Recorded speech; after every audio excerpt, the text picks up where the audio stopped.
Why, hello, if it isn't the triumphant traveler. And why might you be visiting the shrine? A sign of piety, perhaps?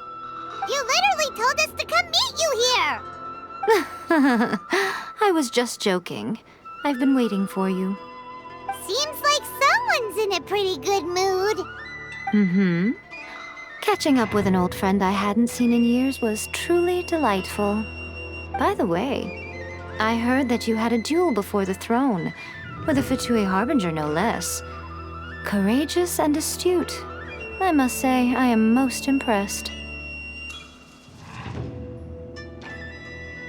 Defeating Signora head-on in a duel means that your strength exceeds my expectations. Still, you did end up victorious. I gather congratulations are in order. Sure feels good to finally thwart a Fatui plan for once. They caused plenty of trouble along the way, but at the very least, they didn't get their hands on another Gnosis. Wait a second. Did you say Gnosis? As in, the little thing that looks something like a chess piece? Yep, that's the one. You've seen one too?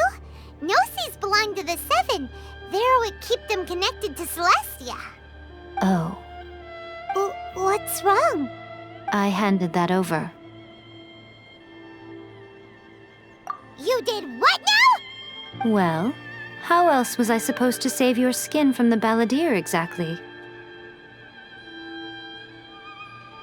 The balladeer is number 6 of the Fatui Harbingers. In terms of strength, he is superior to Signora. I'm not the kind of person who risks life and limb for any old reason. For once, Paimon just does not know what to say.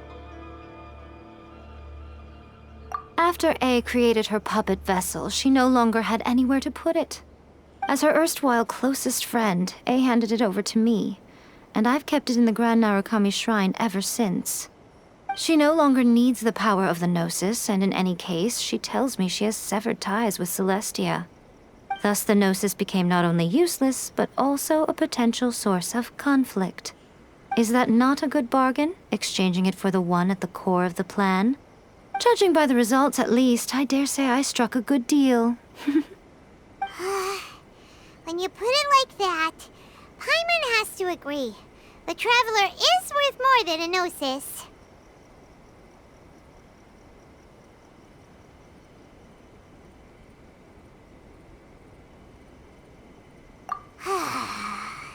Well, what's done is done. And I hardly think we'll be getting it back now. Let's leave the past in the past. So anyway, you still haven't told us why you called us here today. It's to thank you. Really? You intend to travel all over Teyvat, and the time has come for the Inazuma leg of your trip to come to an end, has it not? As a mark of my gratitude, I will answer any questions you may have about the road ahead or the events of the past. What would you like to know about? That puppet was built with technology that has been lost to time. Perhaps she, as a god, is the only one privy to the knowledge of its origins. Still, there's one other thing on this topic that I suspect you may be curious to know. Before A began modifying her own godly form, she took it upon herself to create a prototype puppet. So, you mean there are 3 Raiden Shoguns? No. The prototype was merely a proof of concept. Its appearance and intellect were not based on A. It was a test. The original plan was for A to simply discard it. But perhaps A thought this to be too cruel, because in the end she chose only to seal the power within it. Later, this puppet wandered Inazuma as an ordinary human male with his own consciousness, until the Fatui took an interest in him. Ugh! Not the Fatui! Some eccentric geniuses in the ranks of the Fatui made adjustments to the prototype, not only unsealing his power, but very likely rendering him even more formidable than his original specifications. The object of divine creation is now the one who has taken possession of the Gnosis, and the prototype puppet is now known as the Balladeer. What a crazy story! It is, isn't it? Who can say whether it's coincidence or destiny?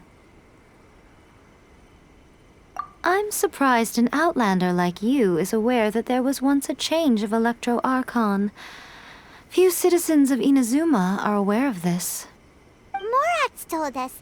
He said that the Electro Archon Ball has passed away. Yes. The truth of the matter is that there were two twin gods, Baal and Beelzebul. Twin gods? They won the Archon War together, and when Baal established the shogunate, Beelzebul became her Kagemusha, or shadow warrior. In other words, she acted as Baal's body double. Beelzebul is A, with whom we are now both acquainted. Baal's name was Makoto. As far as the world was aware, there were not two, but one. They complemented each other, and they ruled Inazuma jointly, so there was no need for the public to know the truth.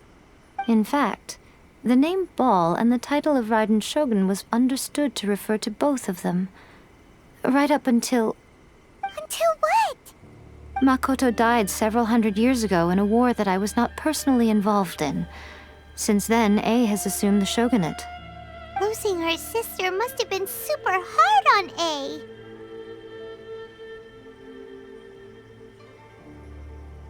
That was when A began to change. Makoto was her greatest loss. Paimon feels like she understands A a lot better now after finding that out. So what kind of god was Makoto? I didn't spend a great deal of time with her, but my impression was she was a gentle god, who in each moment cherished the beauty of what was before her. Wow.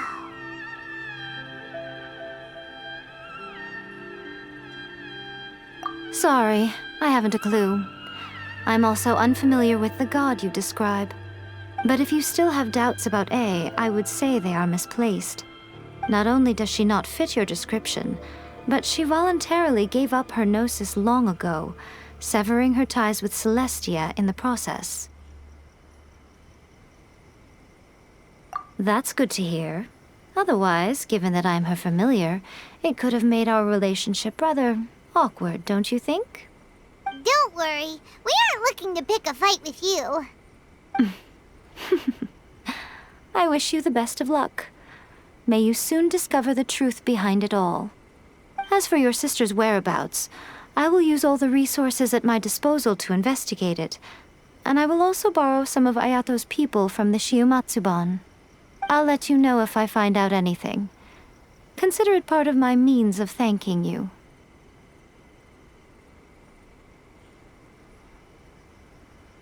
After leaving Inazuma, I think it would be easiest for you to go to Sumeru. Ooh, Sumeru! We've run into loads of scholars from there on our journey so far. Yes, well, Sumeru is the land of the god of wisdom, where the quest for wisdom and knowledge is never-ending. But their obsession gives rise to some truly inexplicable things. For example, in Sumeru, knowledge is holistically managed as a resource. Knowledge is a resource? Yes. I don't know whether it was the sages or Lesser Lord Kusanali who came up with the idea. Lesser Lord Kusanali? That's a cute name. Oh, you haven't heard. Lesser Lord Kusanali is the deity in whom the people of Sumeru place their faith. It's their chosen term of endearment for her. I'm sure you must have some things to discuss with her too. I wish you all the best. Are you sure? Okay then. Oh, Traveler, do you still have the Omamori I gave you? Keep it safe. Is that all you intend to do with it? There was me thinking that you might hang it around your neck to show off to the world, telling everyone who inquired that it was given to you by none other than Yae Miko, the wise and beautiful. Who in their right mind would do that? Okay, I'll stop. Now, a question for you.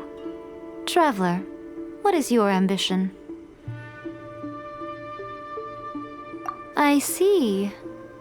But that is merely a small goal, based on what preoccupies you here and now. Your ambition should be something that transcends the world below and the starry sky above. Something that shines in unison with fate itself. Perhaps the reason you do not possess a vision is that such an ambition has yet to be engendered within you. It's a possibility.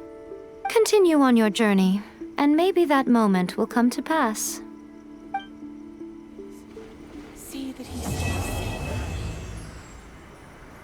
By the protection of the Electro Archon, may the blossoms of the sacred Sakura bloom eternally.